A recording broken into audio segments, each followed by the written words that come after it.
What if every man on Earth died? And not just civilians, heroes, villains, soldiers, scientists, everyone. Now imagine the only man left alive is Superman. With the entire world in the hands of powerful heroines, the hope of humanity literally depends on one last Kryptonian.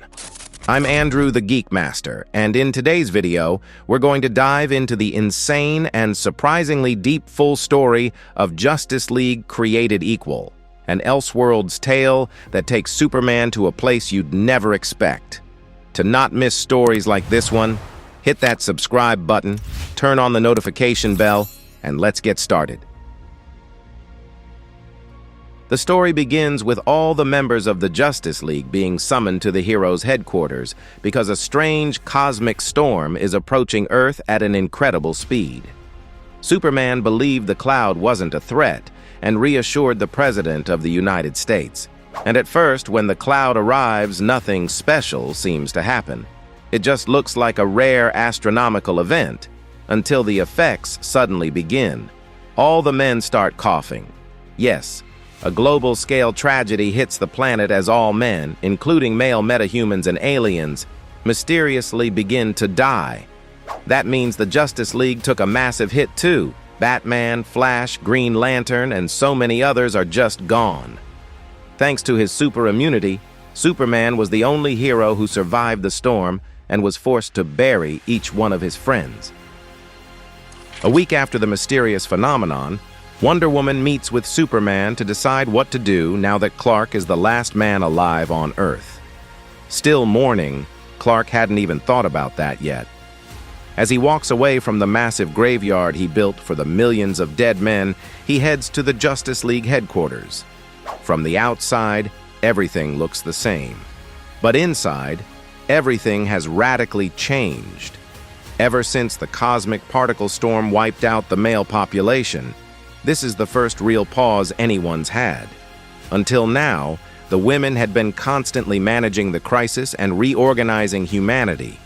Today, although they're exhausted, every metahuman woman on Earth knows one thing for sure.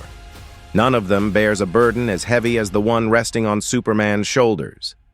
As always, Clark gives an inspiring speech and reminds them that each woman will be crucial to the planet's survival.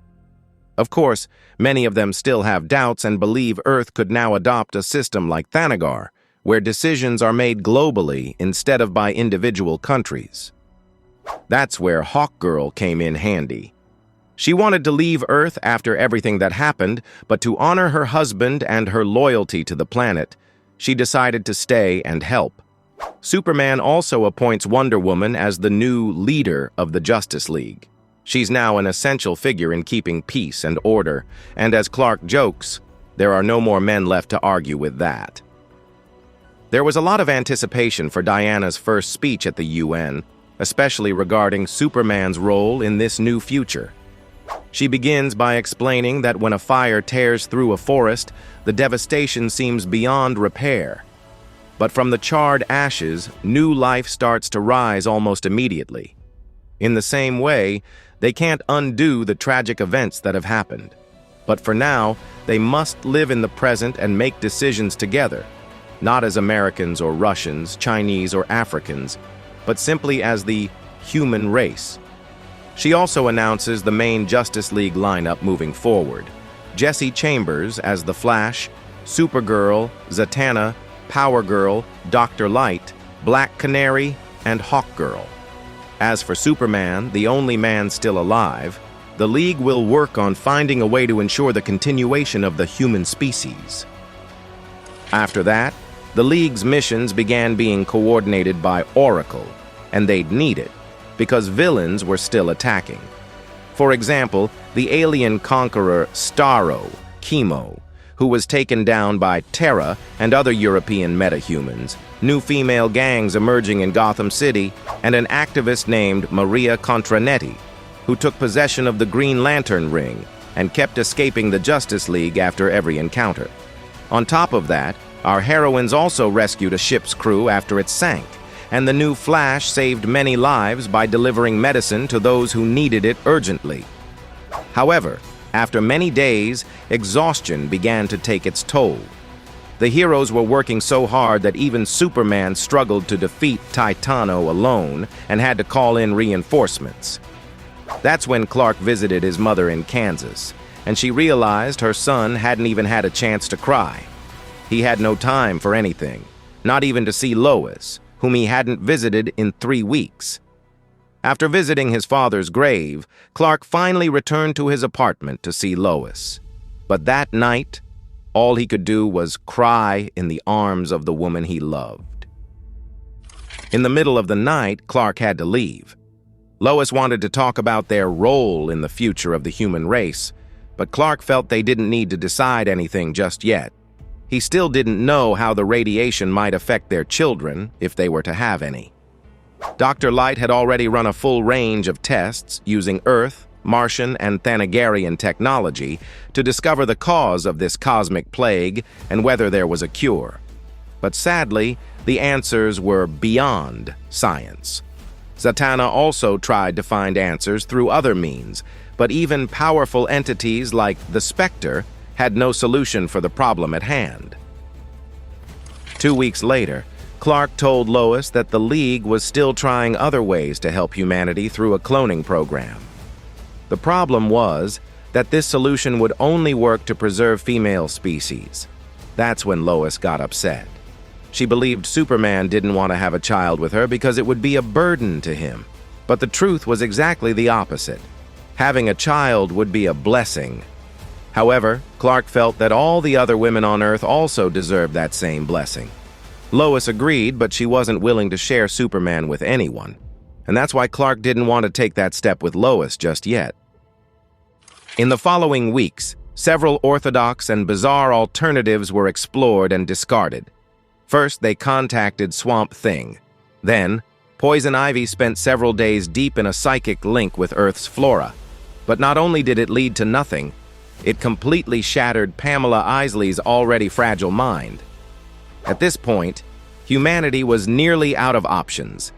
That's why the League began running artificial insemination tests using Superman's DNA with human women. And if no human woman proved compatible with a Kryptonian embryo, then it would be time to test metahumans. Then, 45 days later, Lois gave Superman the amazing news. She was finally pregnant. Clark was overjoyed, but he didn't know exactly what to do. He wanted to stay by his wife's side, but Lois told him he could go, that he had a lot of work to do, even though she truly wanted him to stay. So Superman headed to Themyscira to meet with Wonder Woman. He told her Lois was pregnant and wanted Diana to be the first to know. Of course, Diana was happy for him, but it was also clear that she had feelings for Superman, feelings she wouldn't be able to express anytime soon. After that, Clark and Diana went to share the good news with Queen Hippolyta and all the Amazons. Diana hoped to organize a huge celebration, and so the Amazons began preparing for Wonder Woman to share the news with the rest of the world. But this is where we get a major twist. It's revealed that Superman is not the only man left alive on Earth. His mortal enemy, Lex Luthor, is also alive.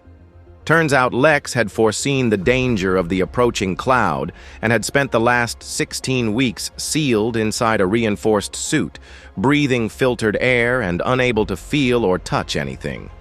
Even after 114 days since the event that killed all the men, Luthor hadn't come close to finding a cure for the plague that ravaged humanity. But the harshest blow was discovering that the firstborn of this new humanity wouldn't be his child. It would be Superman's. 130 days after the cosmic storm, Lex was still investigating the phenomenon's origin. He had made several discoveries, but he refused to reveal the truth until he could find a way to repopulate the planet in his own image. Lex had an assistant helping him with the research, but since he was arrogant, selfish, and treated her poorly, the doctor eventually sent the data Lex had discovered to the Justice League. Time kept moving, and big changes started happening. For example, Themyscira became the capital of the world and the new headquarters of the United Nations. For the first time in millennia, the mythical Greek fortress became visible to the eyes of humanity. When the League received the research from LexCorp, they were finally able to determine the origin of the cosmic storm. But to act on it, they needed an extremely fast vessel. Superman could go on the mission, but he couldn't be away from Lois during this critical period. So, the heroines of the League decided to go after Maria Contranetti. The most powerful women in the League were completely honest. They needed the villain's help. But of course, Maria wasn't going to just comply with her enemy's wishes without a fight. And sure enough, using her powers, she struck down Diana and Kara, making it painfully clear how petty she was by showing zero concern for humanity's future. She even went so far as to create male stripper constructs, which was pure torment for women who hadn't seen a man in months. Fortunately, in the end, she was neutralized by Zatanna's magic and Wonder Woman's lasso of truth. But even in defeat, she refused to help the League or hand over the power ring. She would rather the heroines just kill her. Logically, the League doesn't kill her, but it's implied that they may have ripped the ring off along with the villain's finger. After that, it's revealed that the new bearer of the Green Lantern ring is Barbara Gordon. Yes, thanks to this power, Barbara can walk again. And now she just needs to be trained so she can go on a journey to discover the origin of the cosmic storm. Meanwhile, Superman finally has some time alone to be with his wife. They walk along the beach of Themyscira, where in fact Superman still isn't allowed to step on its soil. At a certain moment, Lois feels like taking a bath, and Superman points out that they didn't bring swimsuits. Even so, Lois simply takes off her clothes, becoming completely naked, and the couple is together once again. 1 year after the phenomenon, the League and the most important women on the planet gather to honor the deceased and reveal to the world Lois Lane's pregnancy. However, to everyone's surprise, this is when Lex Luthor finally reveals himself, and he arrives already breaking the rules by stepping on the sacred ground of Themyscira. He apologizes for the dramatic entrance and for hiding for a year, but now he needs to reveal what he discovered. He explains that the radiation infesting the atmosphere will prevent any births of normal humans for 15 years. Superman's child was only possible due to his hybrid nature. However, even this baby will tragically die a few days after birth. And all because of Superman. Yes, he brought proof that Superman's Kryptonian physiology, which allows Clark to absorb radiation from the yellow sun, also makes him a carrier of the plague. His cells absorbed the radioactive particles, and because of that, soon he will kill not only his own child, but also the women of Earth. After checking Lex's data and research, Dr. Light confirms that all of it is true. She even pulls Lois away from Superman while emphasizing the irrefutable truth Lex uncovered. This leaves Superman in a dilemma. It's true that Lex has always been a liar who hates Superman, but if he's really telling the truth, then Clark's mere presence is slowly killing his wife and his child. Weeks after Lex's return, it's confirmed that Lex was indeed telling the truth. Because of that, Superman simply hides away in his fortress of solitude. But now Superman knows he must do something more, because the more time he spends on Earth, the longer it will take for his body to eliminate the radiation. So Clark gives Diana a crystal that must be delivered to Lois and his child, and the crystal will speak for itself, just as Jor-El once spoke to him. Then, Superman flies into space, says goodbye to all his Justice League friends, including giving a very affectionate kiss to Wonder Woman, and then he simply leaves Earth, abandoning his second home. 2 days later, Lois Lane finally gives birth to a healthy boy named Adam Kent, and it's also revealed that, before leaving, Superman left behind his reproductive cells so that a new generation of men could be formed under the Amazon's guidance. With that, although humanity lost its greatest hero, the children of the future would still be born in the image of Superman. 6 years after the plague phenomenon, for the first time since the entire male population of Earth perished, violence erupts within Themyscira. It had been 16 months since the heroines had been involved in real combat. And the one attacking the Amazons is a child only 5 years old. Yes, Adam Kent, the son of Superman and Lois Lane, is completely out of control, destroying the entire place and even using heat vision. Adam was raised by his mother in Themyscira, where other hybrid children were also born, all conceived through artificial insemination. Since his birth, little Kent has been constantly studied. Everything indicated that his powers would manifest during puberty, just like Superman. It was also predicted that his superpowers would be only half as strong as his father's, but that was a tragic mistake. Here we see the boy defeating several Amazons, even heavy hitters from the League, although it's true that they were holding back so as not to hurt him.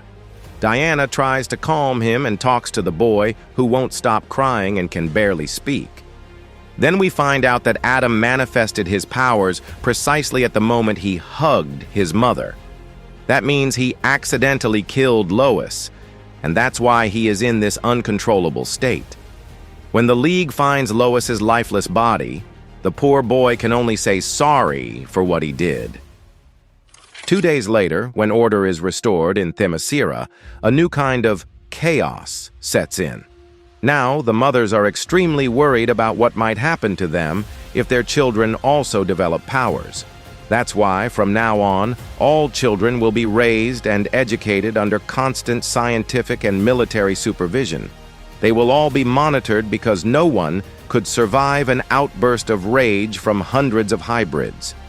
However, Diana doesn't fully agree with this. It seems the children were born only to be confined and treated like cattle. That night, she visited Adam's room, who was sleeping peacefully like a little angel. Wonder Woman couldn't love him more even if he were her own son. That had always been her greatest wish, and even Lois knew that. But unfortunately, by this time tomorrow, Adam Kent and all the other children will have lost their freedom. And worst of all, none of them will ever know it. Then we jump 10 years into the future, where it's revealed that Adam Kent still has many nightmares, blaming himself for his mother's death. In one of these dreams, he's comforted by a man wearing a blue suit with an S on his chest, and that man who claims to be his friend is actually Lex Luthor. Yes, somehow Lex appears in Adam's dreams every single day, and each time it happens, Adam gets a little closer to the truth. Meanwhile, the women are divided about the future of these boys. Diana sees them as children, teenagers with superpowers, but other Amazons view them as a potential crisis and begin preparing for a possible war.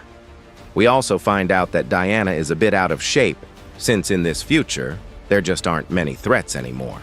Even Lex Luthor disappeared and is probably already dead. At least that's what some Amazons believe. At night, Diana gazes at the stars and wonders where Superman might be now. She misses Kal-El deeply, and it seems that longing is about to come to an end. The Metropolis Observatory detects something approaching at the speed of light. Hawkgirl, Green Lantern, and Atom wait near Saturn for this object, and they are shocked when it flies by at a speed second only to Wally West. And best of all, they know this person very well. Meanwhile, Adam continues having strange dreams. This time, he's being tortured by his own father, who blames him for Lois's death. But then Lex appears in the dream and starts lecturing Superman, saying he can't blame his son. Adam was condemned by decisions beyond his control, by the mistakes of the women who rule the world, and by the mistake of Superman himself, who abandoned his son before he was even born. Lex gives a whole speech aiming to turn Adam against all women. And not just Adam, all the other super sons are having this same dream with Lex. Lex promises to teach them what it really means to be a man and how they should live. The next day, Adam is deep in thought and decides to tell Kara, the daughter of Power Girl, about his dreams. But the truth is, Kara already knows, because with her super hearing, she overheard the other boys talking about them. Still, Adam asks Kara not to say anything to Diana or any Amazon. Back at the Justice League orbital base, all the women welcome Superman. Yes, Superman, now wearing a black suit, thanks his friends for being there and begins to report everything he's seen over the past 14 years. He brought a type of vaccine that saved an entire race from the Antares Nebula, but for some reason, it didn't immunize him, and no one knows why. The League will analyze the sample to find out, but it's clear that Superman is extremely tired. Diana herself notices that Clark has changed. He's endured so much, guilt, loss, sacrifice. But she never imagined seeing the Man of Steel so exhausted. And in response, Clark wants to know about his son. At dawn in Themyscira, Kara and Alexander, one of the Super Sons, are in a training fight. But this time, Alexander uses his powers, even though it's against the rules, and he still challenges General Philippus, saying that because he's a man, he's faster, stronger, and that the general is hurting the boys by not allowing them to use their powers. That makes Philippus furious. She draws her sword and throws it, saying she will punish him for his insubordination. But then Adam Kent easily uses his powers to snatch the weapons from Philippus's hands and says she can't punish Alexander just for expressing his opinion, although he doesn't agree with the tone he used either. He even crushes Philippus's weapons like paper and walks away, saying she needs to rethink her combat rules. They were useful when they were kids, but now they only serve to protect women from the supremacy of men. That night, Philippus tells everything that happened to Diana and Power Girl, who still think it's just typical teenage rebellion, nothing too serious. However, that's when Kara reveals that there really is something wrong. The boys are getting more and more agitated, and strangely, they're all having the exact same nightmares. That's when Diana realizes that there may be an external influence affecting their minds. And in fact, Lex used the helmet of the villain Mento, which he re-engineered, along with telepathic beings, robots, and aliens, to create a telepathic amplifier capable of entering the boys' dreams and practically performing mind control. In fact, right at that moment, he enters their dreams and declares that this is the day they've all been waiting for. Today, he will teach them everything they ever wanted to know, and then he summons them to a specific location, and they all fly toward Lex Luthor. 3 weeks pass, and all the boys remain missing. Superman is impatient because even with all the League's resources combined, they still haven't found a single clue about their location. Still, Dr. Light discovers why the vaccine didn't work on Superman. It was made for individuals with much weaker immunity than Clark's. But if they can find a way to reinforce it, Clark will finally be immunized. Meanwhile, somewhere in the North Pole, Lex continues his brainwashing of all of Superman's sons. He even tells the history of the human race, but always in his twisted way, diminishing the role of women. He claims that women fear the power and strength of men. He even says that at this very moment, the women are searching for them only to capture them and take them back to that prison disguised as paradise. With this speech, the young men shout out in rage, releasing the aggression that's been bottled up in their hearts for so long. Luthor feels their fury, a volcano that's about to erupt very soon. Weeks later, Superman's sons are now voluntarily following the path Lex taught them. That's why Lex believes the time has come to confront his destiny. He voluntarily reveals his location, and the League reacts immediately. They gather without saying a word. They fly in silence toward the Arctic Circle. They wonder how the boys discovered their father's sanctuary, how they invaded it, how they learned to control Kryptonian technology, and why they chose to disable the system that used to cloak their presence. The truth is that Lex has already prepared them for the League's arrival. He delivers one final speech, claiming the League has come to steal their freedom. Then comes the clash. the women of the Justice League versus over 300 Kryptonian human hybrids. At first, Diana refuses to fight and makes that very clear to them. She tries to remind them of the path of love and compassion they learned in Themyscira. But by this point, they already see themselves as superior to women. One of them even calls Diana a stupid cow. Yes, their minds and souls have been corrupted, and there's no other way to solve this. The boys charge at the women who know they're about to be completely annihilated. They weren't prepared for this. Not mentally, not physically. It's been years since the League last fought in a large-scale battle. All of them instinctively hold back their powers, emotionally unable to accept that they are at war. Adam Kent watches with sadness. Part of him knows this is wrong, but he can't speak up and ask his brothers to stop. It doesn't take long. Green Lantern and Superwoman fall. Starfire, Hawkgirl, all the women are tragically defeated. Soon only one warrior is left standing. But being the last one to fall isn't more or less glorious. Yes, Diana, upon being defeated, is confronted by the mind behind all this madness. Lex Luthor appears just to strike her down and leave her unconscious. Right after that, Lex gives another speech motivating the boys to conquer Themyscira. That way, they can finally take back their world.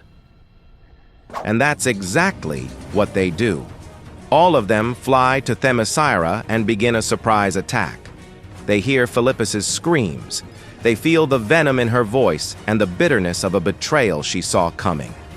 Alexander this time uses his powers to kill the very woman who was once his mentor. With Philippus's death, Adam feels more and more that this is wrong, and that feeling only grows with every Amazon that's murdered. However, there's still a small part of him that believes it's right. After all, they are stronger, more powerful, and the strong are the ones who should survive.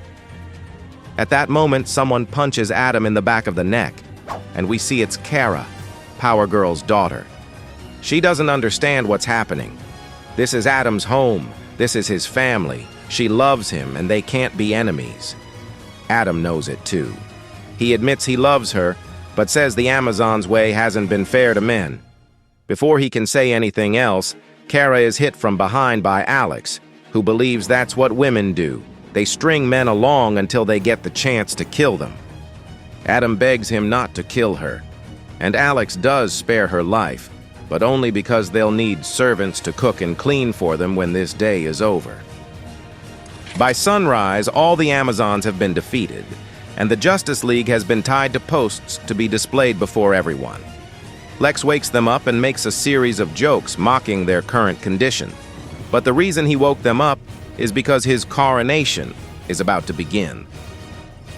Diana tells him that his plans won't work, because soon the boys will realize they've been deceived and what kind of man Lex Luthor really is. And when that day comes, they'll turn against him. The worst part is, Lex agrees with Wonder Woman. That's why he planned for this contingency. During the last decade in hiding, he also spent time in Gotham, where he found a certain cave that once belonged to a certain billionaire. And there, he discovered a little green rock called kryptonite. Yes, at that moment, Lex revels in the screams of pain from the superhybrids. If these young men inherited half of Superman's powers, and kryptonite can kill Superman, then Luthor concludes the Emerald Rock will kill them too, and in half the time. Far from there, someone can no longer watch without getting involved. He can't stay on the sidelines while his son dies. However, his personal intervention may pose a threat to everyone present in Themyscira. Exposure to the cosmic storm could be fatal to the hybrids, but doing nothing will doom them even faster. 3 seconds later, Superman arrives with such incredible speed that the impact occurs well before the sound that follows it. Lex even tries to remind Superman that his presence could kill everyone. But the truth is, that's exactly what Lex is trying to do. A final battle begins between hero and villain. Lex opens fire, aiming to damage Superman's suit, not only to expose everyone to the cosmic storm radiation still in Clark's body, but also to expose Superman himself to kryptonite. As Clark feels the agony and begins to weaken, Lex strikes him violently, mocking that he returned to Earth just to die and to witness the death of his sons. That's when Adam finally realizes who his true father is. But Clark has faced kryptonite before. He's felt his insides burning, but for some reason this time, it feels different. Seeing this, Diana begs Adam and the other super hybrids to do something, because it's their father that Lex is killing. Lex repeats that Superman abandoned them until we get that satisfying moment. Adam lands a powerful punch on Lex, destroying his suit and leaving him exposed. Adam heard everything. He now knows that his father had no choice but to leave, to save not only himself, but everyone on Earth. As he endures the pain from the kryptonite, Adam asks his father for forgiveness, but Clark simply watches, realizing that his son is dying, while he himself strangely feels stronger. Yes, after all that time spent trying to strengthen the vaccine, the real solution was to weaken Superman's natural immunity, for example, with kryptonite. And thanks to that, Superman is finally cured of the infection. At that moment, Clark wants to strangle the villain, but instead he uses his powers to free his friends, starting with Diana, who first removes the kryptonite from Lex's armor. Seeing this, Lex panics, not being able to repel Superman, being exposed to the radiation that killed all men and dying at the hands of a lesser man, and he suffers a heart attack before Diana even lays a hand on him. Thanks to his suit, Lex will survive, but he'll spend the rest of his life in prison. This is when we see the true meeting between Superman and all his sons, who now look at him with admiration as the real man who just saved them all, especially Adam Kent, to whom Clark says he has his mother Lois Lane's eyes. Days later, Superman is back in his classic red and blue suit. The hybrids are all recovered and unharmed, and Lex Luthor has lost the ability to speak and move, fully aware of his current condition. However, it's revealed that Lex had produced hundreds of babies, who must now be cared for by the heroes. Lex had planned to kill Superman's sons and repopulate the Earth with his own. But to Clark, they're all children of Earth. None of them were infected by the plague, and now they never will be, thanks to an effective vaccine. The story ends with the couple willing to raise all of them. Diana even says it's ironic that Lex tried to subvert Superman's descendants, tried to become their father because he hated the Amazon doctrine, and from now on, they will have the chance to correct the mistakes Diana made and make up for all the tragedy that Superman suffered. They will raise and educate Lex's children as if they were their own. And so Superman became more than just the last man on Earth. He became the foundation of a new world, a symbol of resilience, sacrifice, and rebirth. With Diana by his side, he chose not just to rebuild the human race, but to guide it toward something better. In the end, Justice League Created Equal shows that even after the greatest loss, the heroic spirit can still rise. And when all seems lost, Superman always finds a way to save the day. If you enjoyed this epic story, don't forget to hit that like button, subscribe to the channel, and turn on notifications, because here we dive into the wildest and most emotional stories the geek universe has to offer. Thank you for watching, and until the next adventure.